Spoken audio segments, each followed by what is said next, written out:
algumas coisas aqui, elas eram muito claras e bem definidoras em termos de identidade para os batistas, principalmente essa questão da vida cristã, né, o compromisso com a vida cristã. Era uma coisa tão rígida que, em muitos aspectos, os batistas chegavam a ser quase que legalistas, porque eles eram extremamente rigorosos na questão da vida cristã e principalmente na ética moral, né, da vida cristã. Essa crença inabalável de que a nossa vida, a forma como nós vivemos a nossa vida, é muito importante para o testemunho, é muito importante para refletir aquilo que nós cremos, né? Então, falamos aqui que a salvação é pela graça. Todos os ramos cristãos que mantêm vínculo com a reforma defende a ideia de que a salvação é pela graça, somente pela graça, somente pela fé e somente a Escritura. Sola gratia, sola fide, sola Scriptura. Porque quando surge a reforma, é um tempo em que a salvação era pelas obras, é o tempo da indulgência, as pessoas estavam pagando e comprando pela salvação.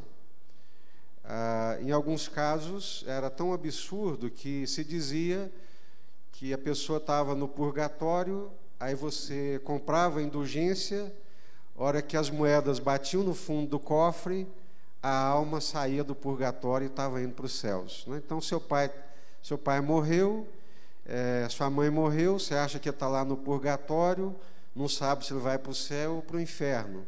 Antes dele ir para o céu ou para o inferno, você compra a indulgência em prol da salvação deles, a moeda bate lá no cofre e a alma migra do purgatório para os céus. Acontecia também se você estava planejando um pecado e ficava com medo das consequências do pecado, então você comprava antecipadamente a indulgência por aquele pecado, né? Para nós parece absurdo, mas era uma coisa muito comum naqueles dias. Aí vem a reforma, a salvação é pela graça, é de graça. Salvação é de graça, salvação é um dom de Deus, é uma dádiva de Deus. É de graça, mas não é barato. Por quê? Porque custou a vida de Jesus, o sangue imaculado do Senhor Jesus. Para nós é de graça, mas para Deus o preço foi muito alto. Foi entregar o seu Filho na cruz do Calvário. Então, somente pela graça, somente pela fé. Efésios capítulo 2, né? Fostes resgatados da vossa vã maneira de viver. Isso não vem de vós, é um dom de Deus, é pela fé, é obra de Deus, é uma ação de Deus. Então, a salvação é de graça e nós alcançamos mediante a fé. A fé naquilo que Jesus fez por nós na cruz do Calvário. E só a Escritura, porque naqueles dias também a interpretação das Escrituras, ela era colocada par a par com a tradição. A maioria da interpretação era uma interpretação alegórica ou uma interpretação espiritualizada. O texto tem um sentido além do sentido literal. Mas se eu estou lendo e o que está escrito aqui não é o que é, tem outro sentido, quem é que pode dizer qual é o outro sentido? A magistratura católica, o colegiado. Então, a interpretação da Bíblia era de acordo com a tradição. A tradição tinha tanta autoridade quanto as Escrituras. Então, só a graça, somente pela fé e a autoridade somente das Escrituras. Então, são princípios batistas advindos da reforma. O som está bom para os irmãos ouvir ou está estridente? Está chiando? Está bom? Tá bom. Lá atrás, estão me ouvindo bem? Ok? Então, a salvação é pela graça. O discipulado de Cristo tem exigências. A salvação é de graça, mas ser um discípulo de Jesus também tem um preço alto. O caminho é estreito, a porta é estreita, o caminho é apertado, a porta é apertada, né? Quem quiser vir após mim, seguir-me, o que tem que fazer? Tome a cruz, né? E siga-me. Então, seguir Jesus discipulado também é morte, é renúncia. O sacerdócio universal do crente. Até então, cria-se que tinha um sacerdócio, né? Você precisava daquele sacerdote para intermediar a sua ligação com Deus. É também um princípio da reforma. Todo crente tem acesso a Deus. Sabia disso? Você pode chegar à presença de Deus tanto quanto eu. Você não precisa de um pastor, não precisa de uma irmã de oração, não precisa de um obreiro para poder chegar na presença de Deus. O caminho foi aberto. No dia que Jesus deu aquele brado na cruz, Telestai, está feito, tudo está feito, o véu rasgou. Quando o véu rasgou, a entrada para o Santo dos Santos ficou aberta. Então, o autor de Hebreus vai dizer que há um novo e vivo caminho. A carne de Jesus, o sangue de Jesus, rasgado na cruz do Calvário, abriu o caminho para a presença de Deus. Hoje, por meio de Jesus, o único mediador, todo e qualquer ser humano, por meio de Jesus, pode entrar à presença de Deus. Ele só não entra na presença de Deus se ele for por outros caminhos, buscar outros mediadores. Aí vai estar pensando que está falando com Deus, mas já está falando com outras coisas. Agora, se for em nome de Jesus, por meio de Jesus, ele tem acesso à presença de Deus. Então, o sacerdócio universal do crente, todo crente é um sacerdote. Nação santa, raça eleita, sacerdócio real. Povo de Deus é um povo sacerdotal. Nós não precisamos de Arão para mediar as nossas ofertas a Deus. Nós não precisamos de um sacerdote para mediar as nossas intenções e súplicas a Deus. Nós temos livre acesso à presença de Deus. Mas para que o pastor então? E aí, para que o pastor então? Para que o obreiro então? Por que a gente pede para o pastor orar por a gente, se eu mesmo posso chegar à presença de Deus? E aí?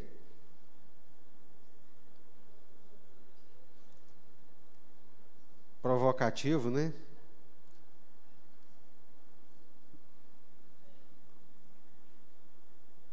Por quê?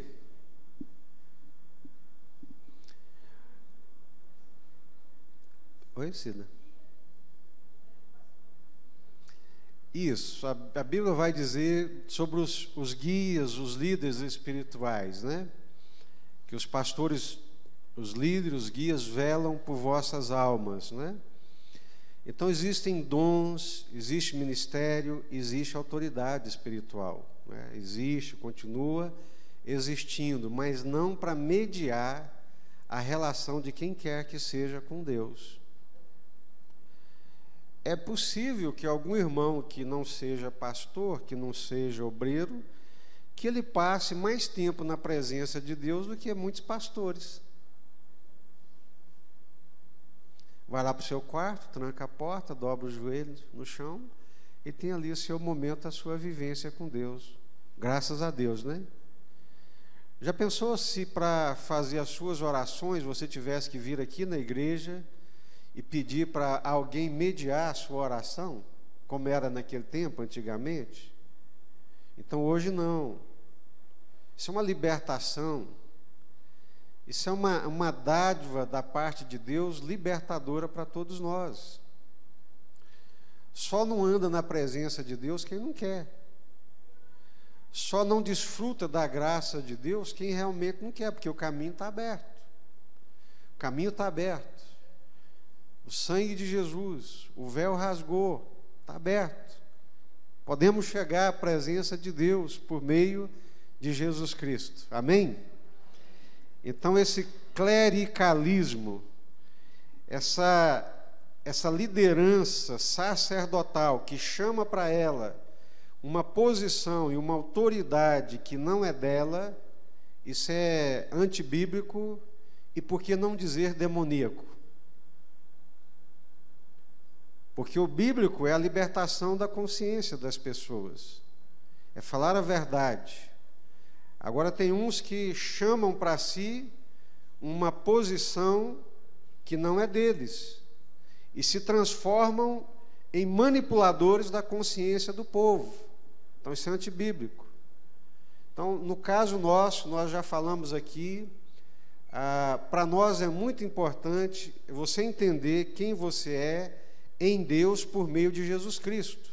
A sua responsabilidade com Deus, a sua responsabilidade com a igreja e a sua responsabilidade com a sociedade.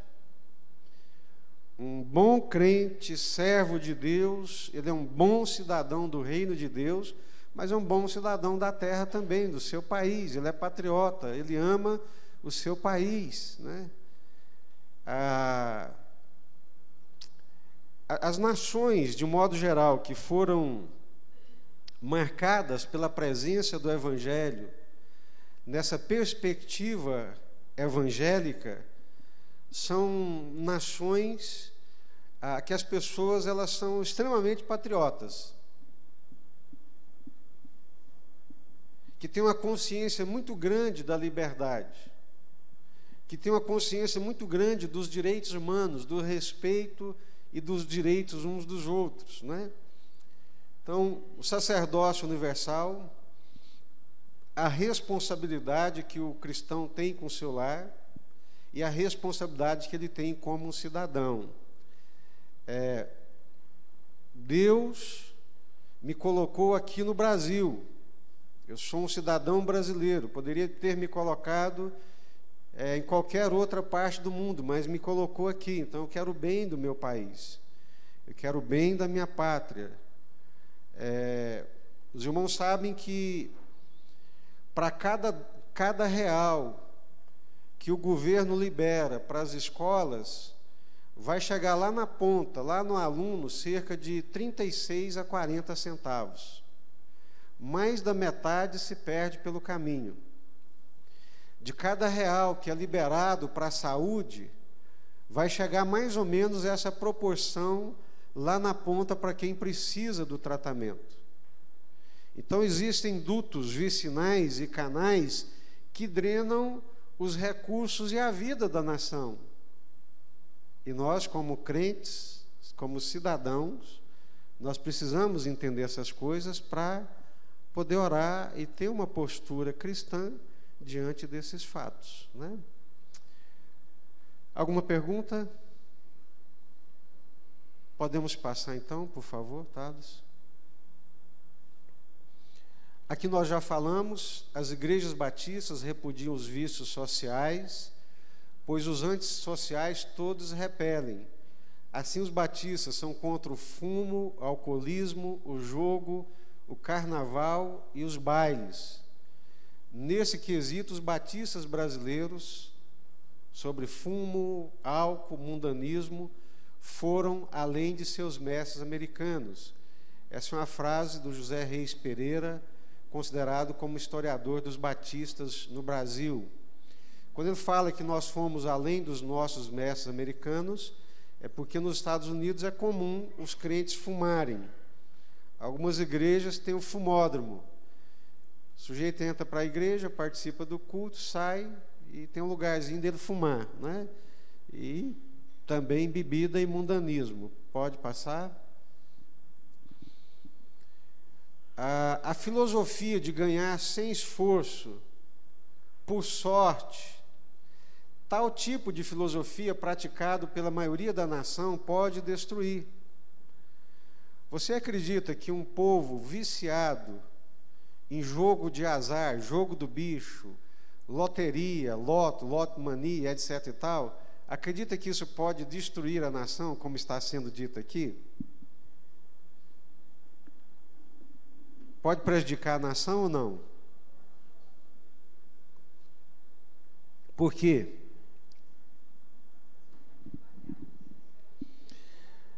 Exatamente, é um povo que não trabalha. É um povo que fica esperando um golpe de sorte. É um povo mais fiado na magia do que no esforço, do que no trabalho. Alguns atribuem ao Einstein, eu não sei se mas dizem que o único lugar onde o sucesso precede o trabalho é no dicionário. O único lugar onde o sucesso precede o trabalho é no dicionário. Por quê? Sucesso é com S, trabalho é com T. Né? Nisso me faz lembrar, uma moça foi assistir uma apresentação de piano, e ela está assistindo, né, aquela apresentação de piano, e o pianista toca assim de uma forma brilhante, parece que a mão flutua sobre as teclas, né? E ela, num arroubo de alma, encantada com aquela habilidade toda, ela diz: eu daria a minha vida para tocar como o senhor toca. E ele responde: a diferença entre nós dois é que você daria e eu dei. Está vendo? Então, uma nação animista, que confia mais na sorte do que no trabalho, é uma nação que dificilmente vai romper, que vai mudar as coisas. Sem trabalho, meus irmãos, sem esforço, sem dedicação, não honra a Deus, não glorifica a Deus. Isso, até os cientistas sociais perceberam isso. Se você lê a Ética Protestante do Max Weber, o teor de toda a apresentação dele é essa. A ética protestante é uma ética do trabalho. As pessoas valorizam o trabalho, entendem que através do trabalho bem feito, eles estarão honrando a Deus e glorificando a Deus. Imagina se esse espírito pega a nação inteira. Nós íamos virar o Japão. Nós íamos virar os Estados Unidos. Então, a magia, sorte, a gente vê isso pela seleção brasileira, que tristeza. É verdade. O jogo, né, os times brasileiros é assim. Eles começam jogando, se eles começam a ganhar, eles dizem: hoje nós estamos com sorte, hoje é o nosso dia. Se toma um gol, erra dois, fala: hoje não é o nosso dia, a gente pode fazer o que for que não vai dar certo. Já viu os alemães jogar? Do mesmo jeito que eles jogam do início, eles terminam a partida. Pode estar perdendo de 2, de 3, de 4, de 5. É uma força espiritual íntima, de confiança, que pode mudar a situação através da dedicação, através daquilo que foi proposto. Nunca atribui a sorte a um golpe de sorte. O brasileiro não, está sempre atribuindo a um golpe de sorte. Hoje a coisa estava favorável para nós e qualquer bola que a gente chutava entrava.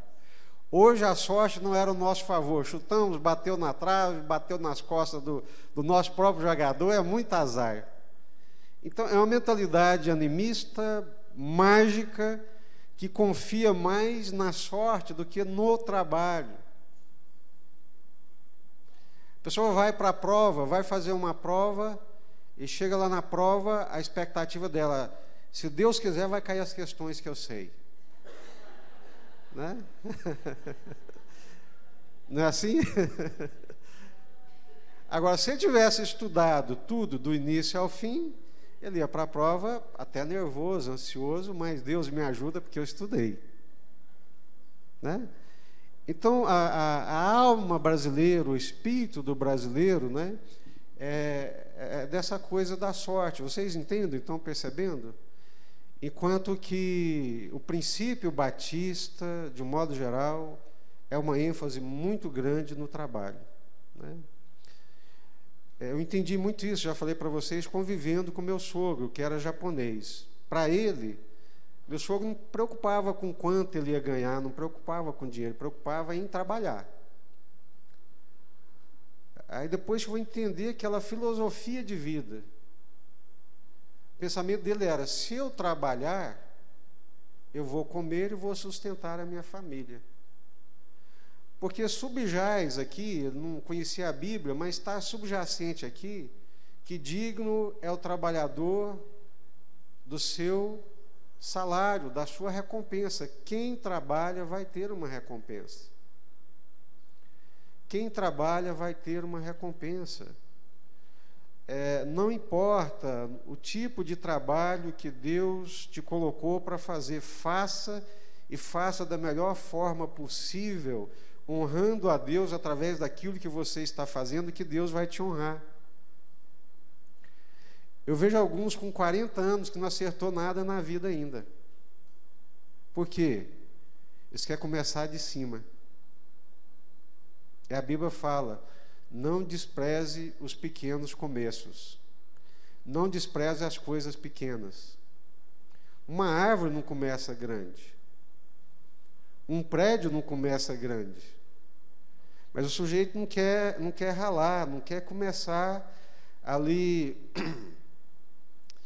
plantando, mostrando a qualidade do seu serviço, aperfeiçoando, aprimorando, conquistando os seus clientes pela qualidade do seu serviço, para depois de 10, 20 anos ficar conhecido no mercado.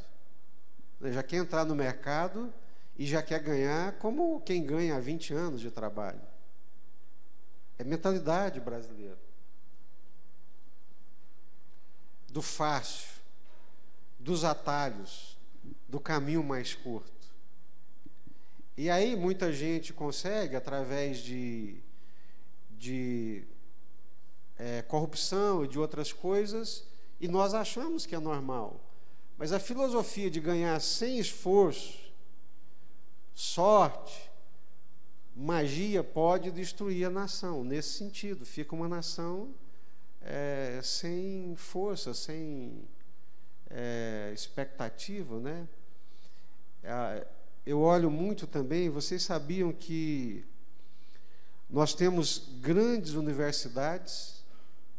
A USP é a maior universidade da América Latina. E o ano passado, há 2 anos atrás, foi a primeira vez que ela apareceu no hall das universidades do mundo, como reconhecimento de produção científica, isso lá para o 100º lugar, não sei para quantos. Ou seja, em termos de conhecimento e de produção científica, o Brasil é praticamente zero. Enquanto que nos Estados Unidos, pequenas universidades, elas conseguem produzir muito.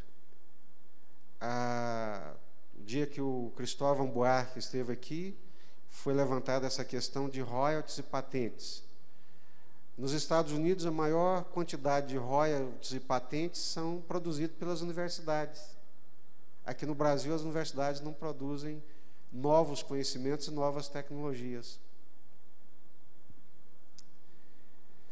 Oi. Nós temos microfone sem fio aí, Thales, para ouvir os irmãos? Vai chegar aí, Abimael. Obrigado, Thales. Oi.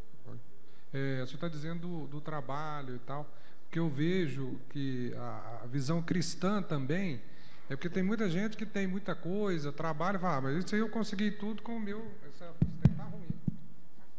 Consegui tudo com o meu trabalho e tudo, e ele não vê a mão de Deus nessas coisas, né? Isso. Eu acho que tem que ser a visão realmente do trabalho, conseguir isso realmente com o fruto do trabalho, mas ver a mão de Deus no que você está fazendo, porque senão você vira um cara do mundo também, né? O princípio é esse, né? Você sabe que Deus abençoa o esforço das suas mãos, né? Se você tem a bênção de Deus, a graça de Deus, onde você colocar as mãos, você tem convicção de que Deus vai abençoar. Não necessariamente para você ficar rico, que é outra história. O brasileiro também tem essa fixação de ficar rico. Quem é que não tem, né? Mas parece que para nós a coisa é... mundo capitalista, né, pastor? Mas veja bem, a preocupação, a família, né, como eu coloquei, você vai sustentar e criar a sua família de um modo digno, dando para ela oportunidades que talvez você não tenha tido, né? Então, as conquistas humanas hão de ser conseguidas pelo trabalho honesto e justo, e nunca por palpites e golpes de sorte. Amém? Vamos mudar? Comportamento do crente. Já falei isso aqui, vou falar rapidamente. O crente não pode ficar ocioso, nem mesmo 1 hora por semana. Alguém me perguntou, mas espera aí, então não pode descansar? Pode, o descanso é bíblico. O negócio aqui é a preguiça, é o ócio, não é ficar coçando, sem ter nada que fazer, né? Aí esse aqui é o problema, né? Na consciência, no imaginário cristão, a importância do tempo. Por que Paulo escreve lá, remindo o tempo? O coração do sábio sabe discernir o modo e o tempo, porque para todo propósito na terra há tempo e modo. Então, o crente formado na filosofia bíblica, que tem uma filosofia de vida baseada na Bíblia, que encarnou esses conceitos, esses valores da Bíblia, ele sabe o valor que tem o tempo. A vida passa muito rápido, as coisas acontecem muito rapidamente, e eu tenho que remir o tempo para fazer o que eu preciso fazer. É isso. Então, é uma contraposição aqui em relação ao ócio, né? Paulo sabia disso, pesava sobre ele a espada do tempo, para todo o trabalho que ele tinha que realizar. É outra coisa que é muito comum na mente do cristão, né, bíblico, que você lê na Bíblia, Paulo, Davi, eles tinham uma consciência muito grande da tarefa deles. Por isso que eles diziam, estou morrendo, mas completei a carreira. Tem gente que a morte vai pegar ele não sabe se completou a carreira, se completou a tarefa, se deixou ela no meio do caminho. Percebe a racionalidade da vida cristã? Qual que é a sua tarefa primordial, que você pode dizer assim, morro tranquilo porque cumpri a minha tarefa? Qual que é a sua tarefa? Oi?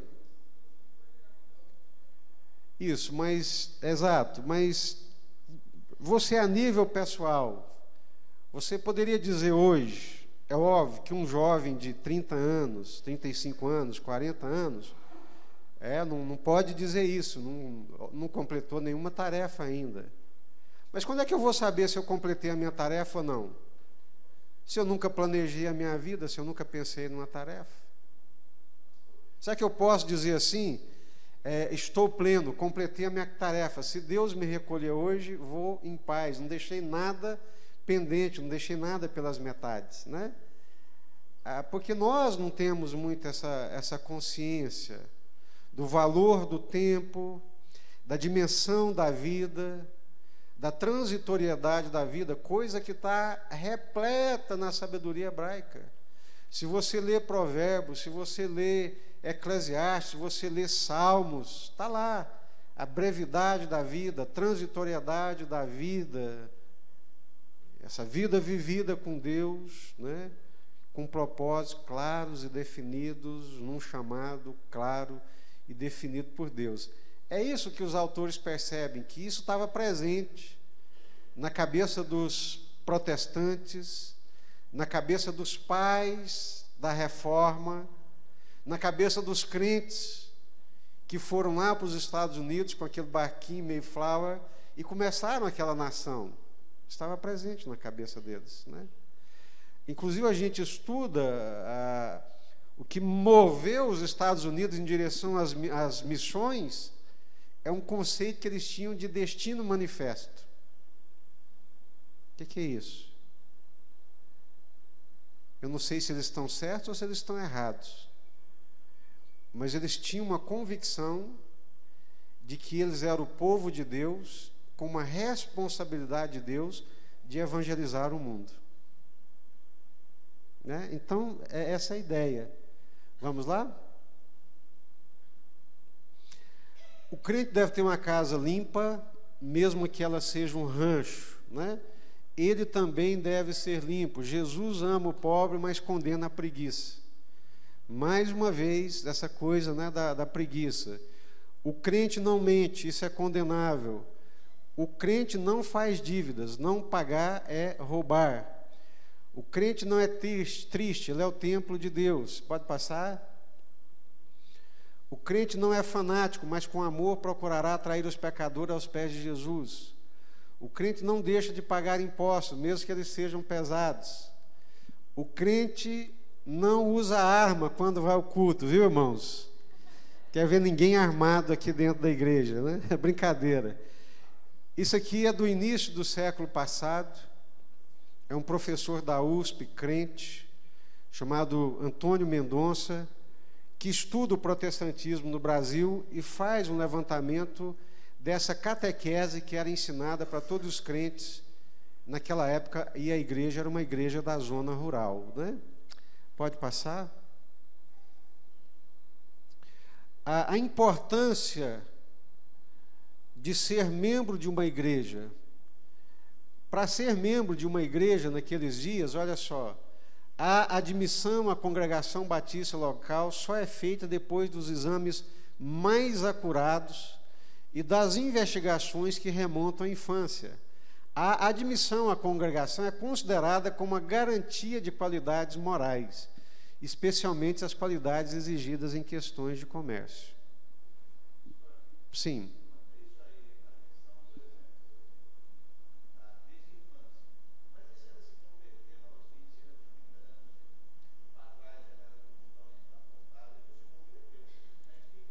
Exatamente. Pode falar, acho que o povo não ouviu isso. Quanto à infância, está falando desde lá da infância, mas a pessoa que se converte aos 20 anos, aos 30 anos, como é o meu caso, por exemplo, para trás, Deus me livre. Como é que fica aí para aceitar na congregação? Verdade, você tem razão. Estão dizendo que você está negativado, Deus.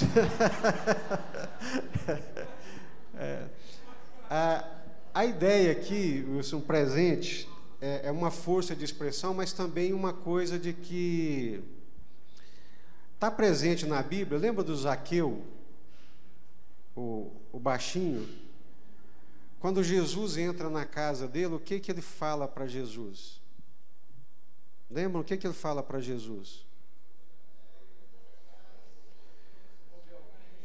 Exatamente.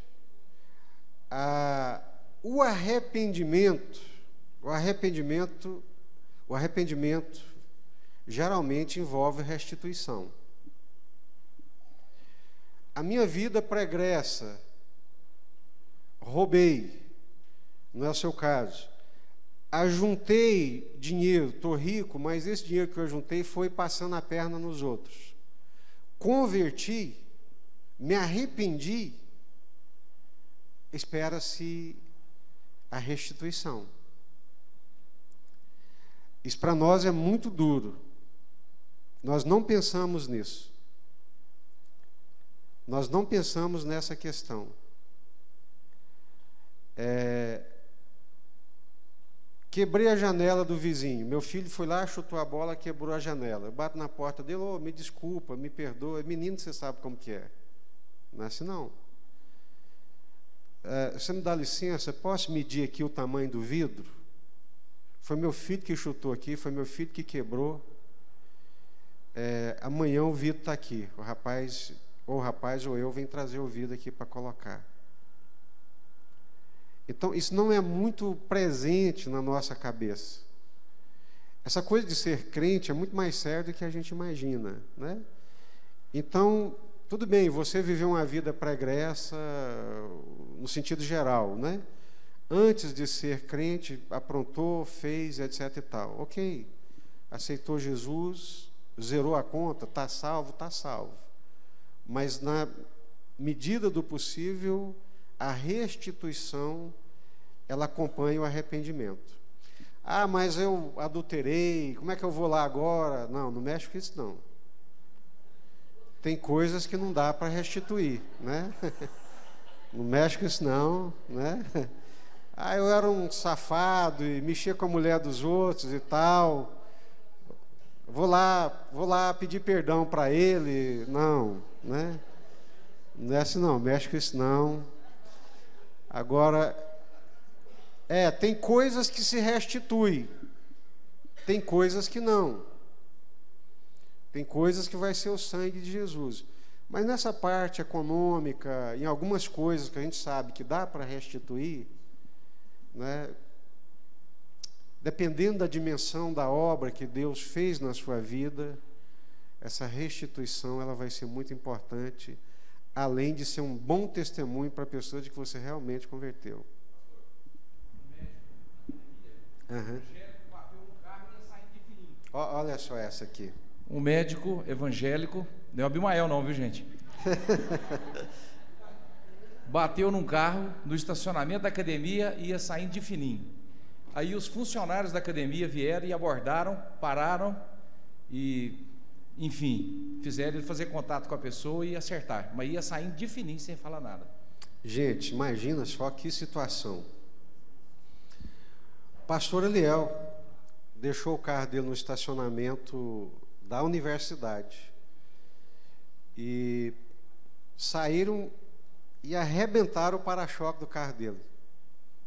Olha que chegou o para-choque desmontado no chão. Mas essas coisas geralmente se vê, né? E viram quem foi que fez o serviço. Crente também. Então, esse tem sido o problema hoje da igreja brasileira. Essa dissonância do discurso e a prática. Isso tem arrebentado a igreja, né? Então, nesses dias, quando o sujeito falava que era crente, eu sou crente da Igreja Batista Central, pode levar o que você quiser. Preciso de tantos reais emprestados, sou crente lá da Igreja Batista Central, está aqui minha carteirinha, liga lá, o dinheiro está aqui. Ou seja, o fato de ser membro de uma igreja trazia para a pessoa um aval moral, principalmente nas questões de comércio. Mas eu estou cansado de ouvir, eu não sei se era com o Arnaldo que eu estava conversando, mas ouvi de um amigo meu, pastor, eu fui numa concessionária comprar um carro, chegou lá, o que você faz, qual é a sua profissão? Sou pastor. Ô meu amigo, desculpa, para pastor a gente não financia, não faz financiamento. Ora, se os pastores estão assim, imagina o resto dos crentes, né? Um colega que trabalhava na concessionária disse que puxou a ficha do pastor, a expressão que ele usou foi: estar mais suja do que puleiro de pato. Era uma ficha quilométrica. Então é terrível, né? Sim.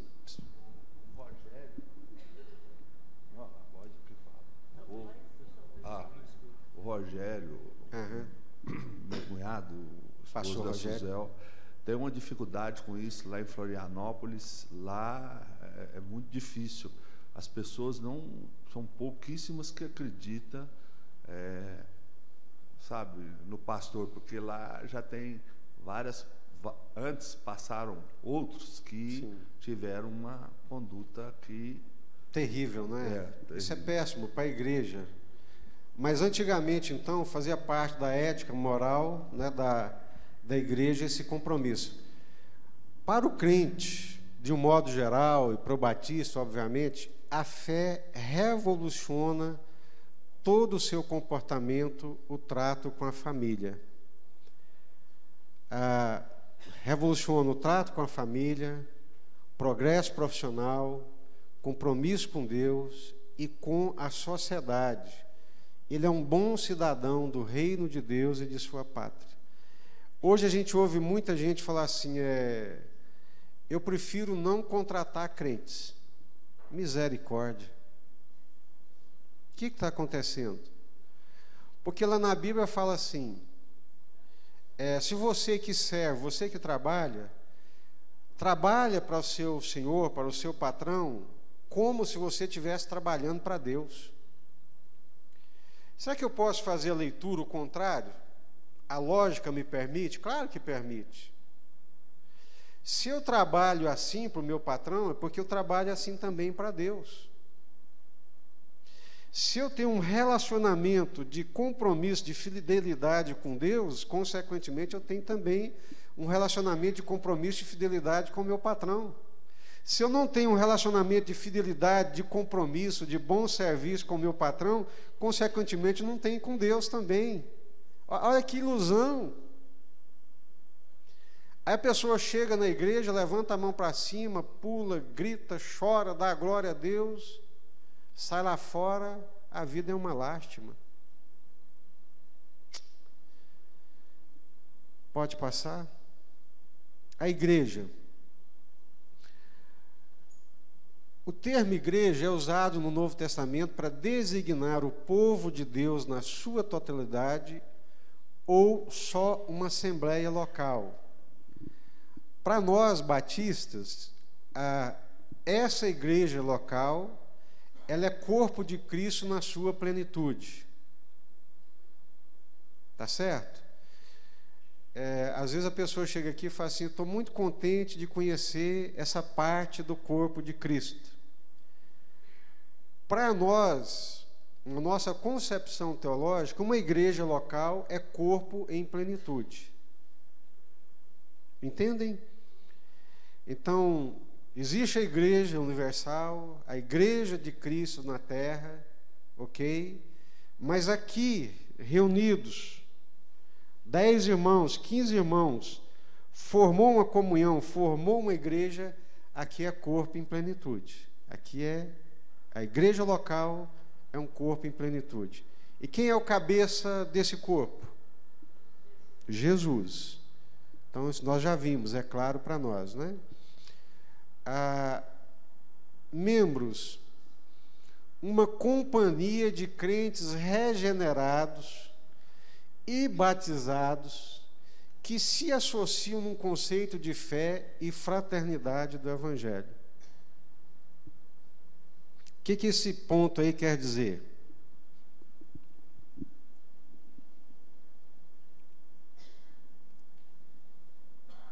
Quer dizer que a igreja é lugar de regenerados. A igreja não é lugar de associados. A igreja não é lugar de ajuntamento, de associação, mas é lugar de ajuntamento, de associação dos regenerados.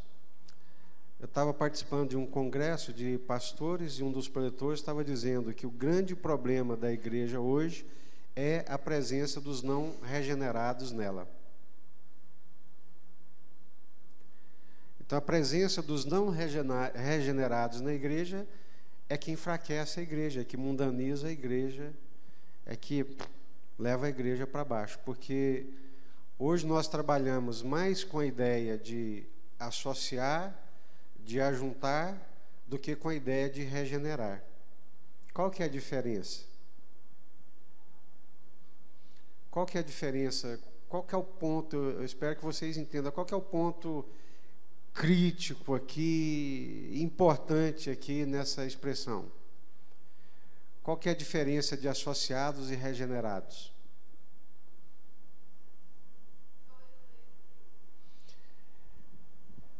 mas aí vamos dizer assim, ainda não dá a ideia da sutileza, né, do que a gente vive atualmente.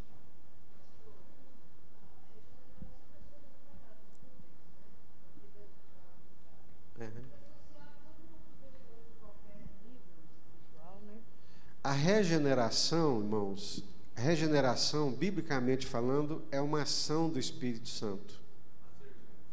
Nascer de novo. Regeneração é nascer de novo e é uma ação, metanoia, transformação de mente que acontece que vem de cima para baixo. É uma ação sobrenatural do Espírito Santo. Agora, quando a igreja perde isso de vista e que não ora mais com intensidade, dependendo do Espírito Santo, para o Espírito Santo fazer isso, ela começa a desenvolver métodos e metodologias para alcançar pessoas. Métodos e metodologias não transformam ninguém. Só tem um que pode transformar, que é o Espírito Santo. E o Espírito Santo só age e transforma a partir aqui, dos joelhos. Então, o que nós estamos assistindo hoje, né? São igrejas muito bem preparadas, muito bem aparelhadas no seu culto, na sua liturgia, na sua mensagem, que atrai as pessoas, mas não atrai as pessoas para uma vida com Deus, não atrai as pessoas para uma transformação de vida. Eu estava em São Luís do Maranhão, participando de uma semana de atualização teológica no seminário. Aí terminei o estudo bíblico, aí o pastor que estava conduzindo os trabalhos me chamou para a gente tomar um caldo, né? Lá tem muito caldo de peixe, caldo não sei o que mais, e eu gosto muito de caldo, e nós fomos. Aí ele ligou o rádio e falou: pastor, escuta que esse pastor, ele chegou aqui em São Luís, deve ser uns 2 ou 3 anos, já está com uma igreja aqui enorme, uma igreja muito grande. Aí eu antenei, aí ele ligou o rádio, eu estou aqui ouvindo. Assim, estou ouvindo não com aquele espírito crítico, aquele espírito, não é, que eu acho que a gente não deve ter. Estou ouvindo de bom grado, de bom coração, e fiquei ali uns 5 minutos, uns 10 minutos ouvindo.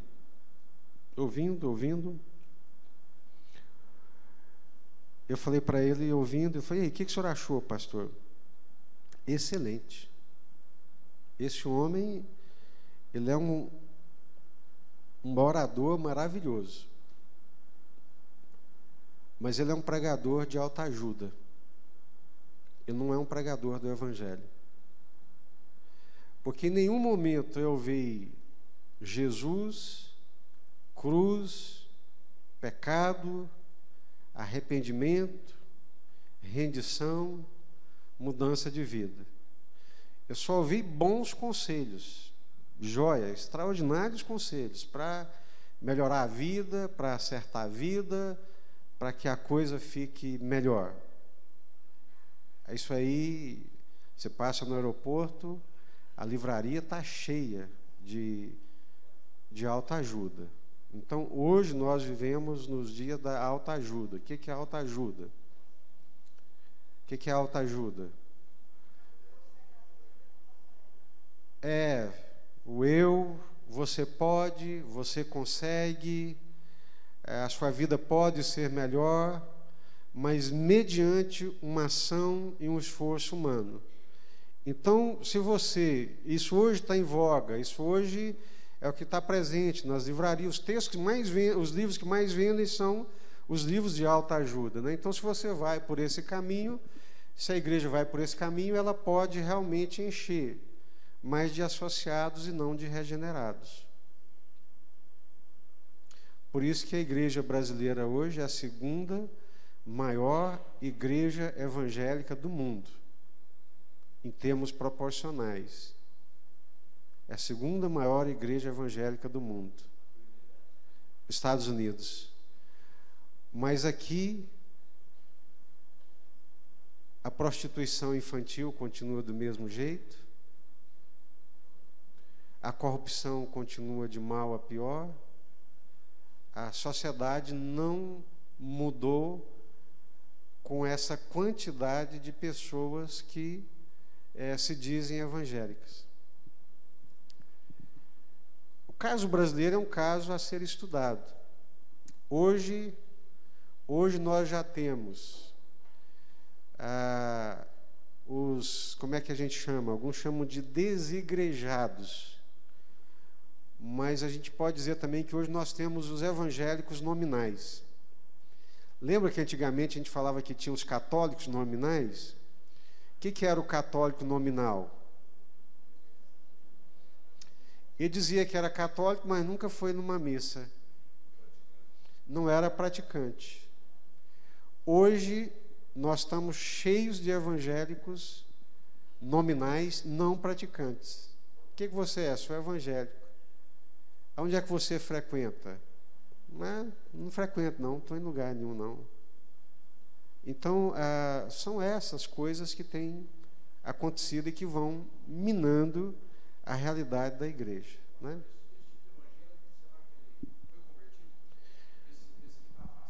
Pois é.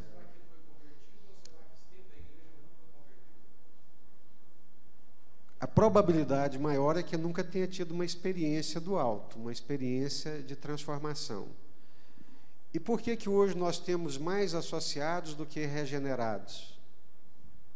Por causa da pregação, a mensagem que é pregada. Ela...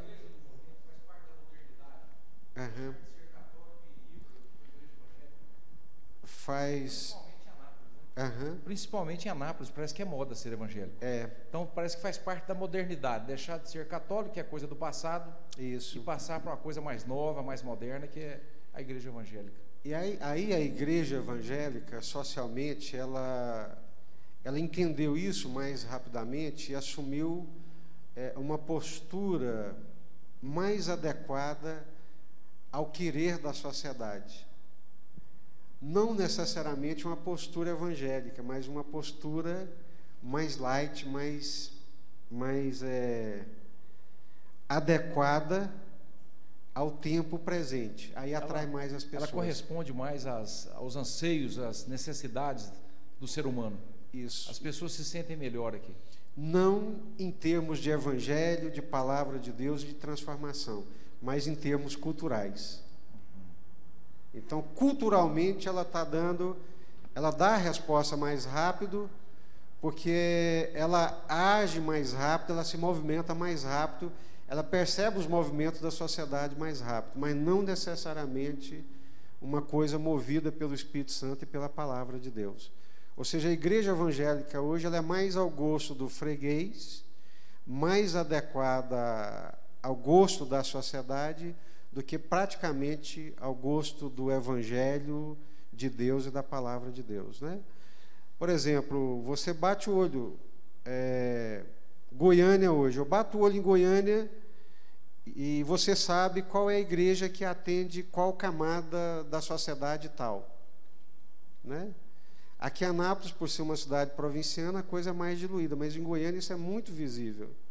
E há vários estudos nesse sentido, né? Então, as igrejas estão movendo mais ao gosto do freguês e ao gosto da sociedade, que acaba sendo um mal muito grande para a pessoa em termos de alma, em termos de salvação e de vida com Deus, do que propriamente o que tem sido feito hoje, né? Sim, pastor? O pastor quer falar? Um tipo de à la carte gospel. Então, tem uma igreja de libertação, eu vou na igreja de libertação.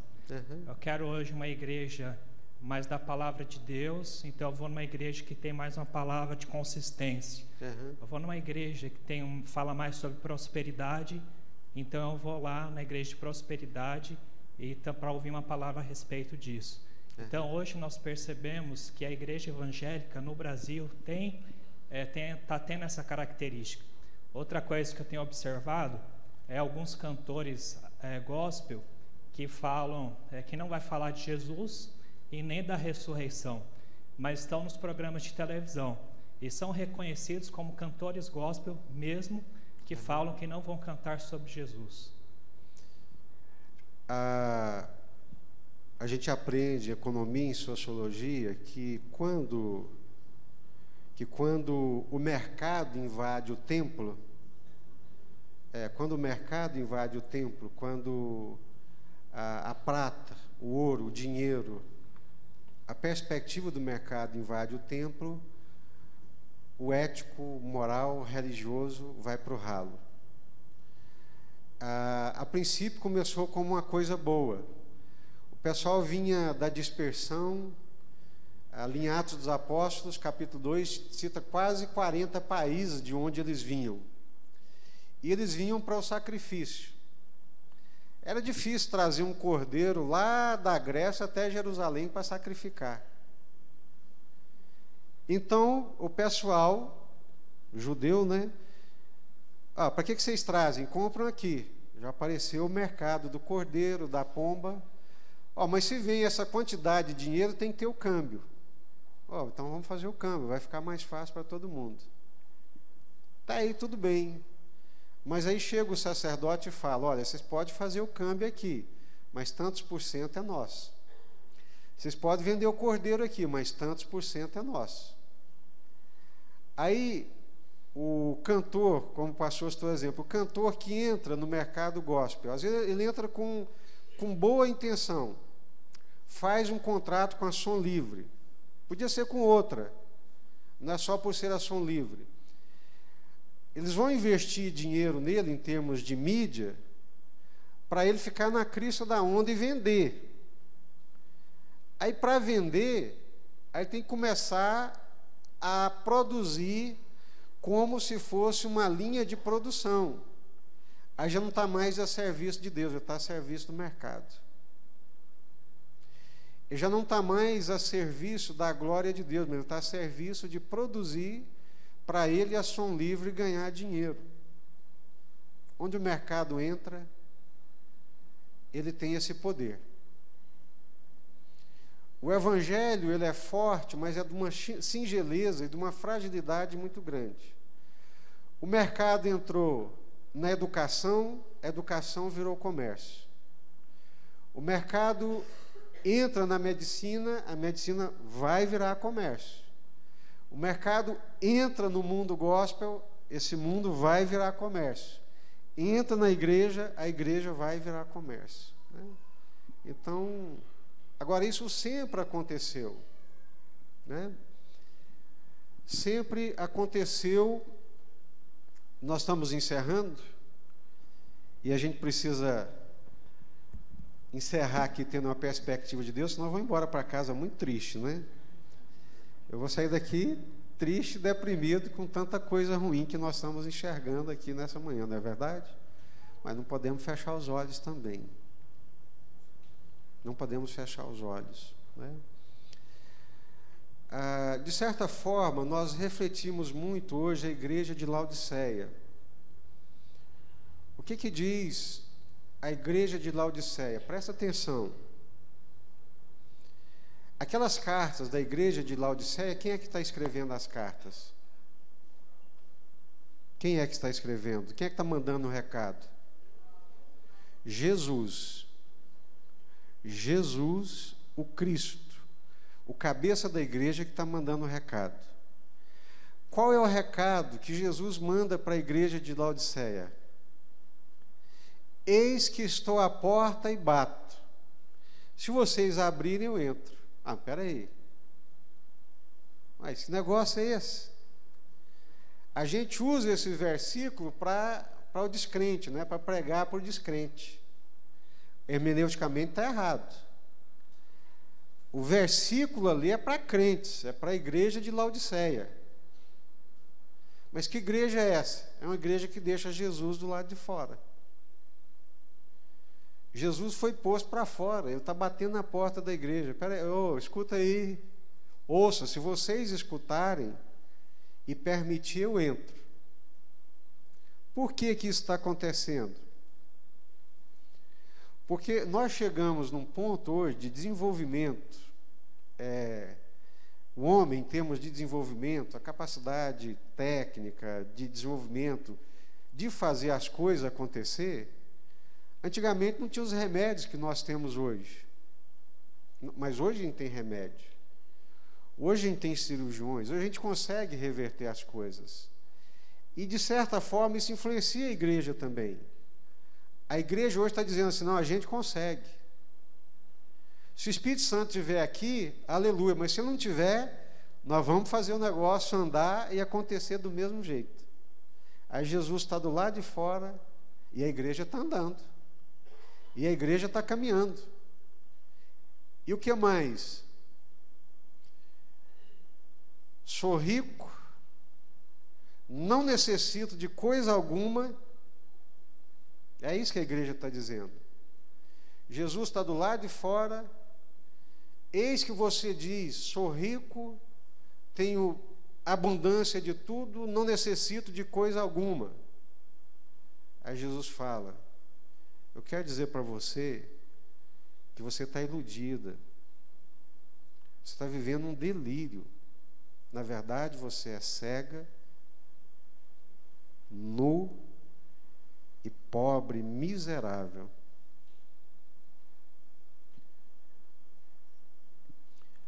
Estádios cheios, igrejas cheias, mas com a possibilidade muito grande de estar deixando Jesus do lado de fora. Arrogância humana, carne, vontade humana, ajuntamento humano, né? Mas a perspectiva nossa da igreja é a igreja como o povo de Deus. Isso tem que começar a acontecer na nossa pregação, no discipulado, no preparo das pessoas que vão batizar. Que batizar não é só dar banho na pessoa, não, porque a pessoa batiza aqui hoje, amanhã você não sabe onde é que ela está. Ué, cadê? Fulano batizou, não estou vendo ele aqui. Então, o batismo, para nós, não é um sacramento, mas ele é um ato de muita responsabilidade. Isso chamou muita atenção do Max Weber, quando ele chegou nos Estados Unidos, foi o chamado voluntarismo ou voluntariado. O que é isso? Na Alemanha dele, a pessoa já nascia com uma fé. Se nasceu no lado católico, pertencia à igreja católica e crescia como católico, o dízimo já era descontado em folha de pagamento. Se nascia do lado protestante, nascia, vivia e crescia como protestante, e o dízimo também já era descontado na folha de pagamento e repassado para a igreja. Quando ele chega nos Estados Unidos, percebe que as pessoas, elas se aproximam da igreja, faz parte da igreja, como um ato voluntário. E para nós isso é fundamental. Por isso nós não batizamos crianças, o chamado pedobatismo. Nós não batizamos os infantes, as crianças, porque entendemos que a pessoa tem que fazer uma escolha. Mas que essa escolha tem que ser uma escolha consciente. Ela tem que estar sabendo o que ela está fazendo. Porque senão dá banho. É uma festa bonita que a gente refresca ela aqui na água, mas a alma e o coração não mudou. Amém, meus irmãos? Glória a Deus. Eu espero que nós saímos daqui nessa manhã com firme propósito. Eu quero ser um crente de verdade. Eu quero fazer parte desse povo de Deus, dessa igreja de Deus. Eu quero ser um homem de Deus, eu quero ser uma mulher de Deus, eu quero ser um jovem de Deus, uma moça de Deus, para a glória de Deus. Porque, irmãos, as coisas que têm acontecido dentro da igreja é de envergonhar sabe? Qualquer um que realmente tem uma postura. Sim, Cida. Amém? Cadê o microfone? Só um pouquinho, Cida.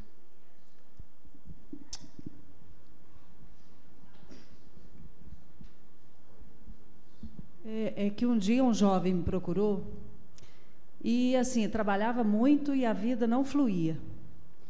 E aí eu fui perguntando, como é que está a sua vida? Um menino de dentro da igreja. E ele falando, eu falei, o seu nome está limpo? Ele falou, não. Eu falei, por quê? Aí ele foi contando as histórias e, na verdade, alguém da família tinha sujado o nome dele. Ele falou, eu não vou pagar, a dívida não é minha. Eu falei, o nome de quem que está sujo? O meu. Eu falei, quem é da igreja? Eu. Quem sujou seu nome é da igreja? Não. Eu falei, então, nós vamos orar para que Deus te ajude a pagar a dívida, porque o nome seu está sujo. Você vai limpar seu nome e você vai ver como Deus vai mudar a sua vida depois disso. Esse menino foi aparecendo no trabalho, nós fizemos uma oração ali na hora. Deus começou a mandar trabalho para esse menino. Dentro de um tempo ele apareceu na minha casa e falou, olha, meu nome está completamente limpo, toda a dívida está paga. E Deus tem prosperado tanto esse menino, que eu falei, gente, como Deus olha para a nossa vida, nós temos princípios realmente, que nós temos que honrar o Senhor em tudo. Então, às vezes, tem gente que vai rolando as coisas, vai passando, vidas que ficam aí 10 anos, 20 anos, que a gente está vendo a vida do mesmo jeito, ela não muda. Porque a pessoa não toma uma posição de enfrentar o problema e resolver e glorificar a Deus. Então foi assim algo extraordinário. Ele foi lá tão feliz e falou, olha, realmente aquela conversa aquele dia foi uma bênção na minha vida. Dentro de pouco tempo ele saldou aquela dívida que naquele dia da conversa era praticamente impossível saldá-la. Glória a Deus. O bom nome do Senhor repousa sobre nós. Eu carrego o nome do Senhor sobre mim. Eu tinha essa consciência quando eu fui para a universidade. Eu sabia que eu carregava o nome de Jesus.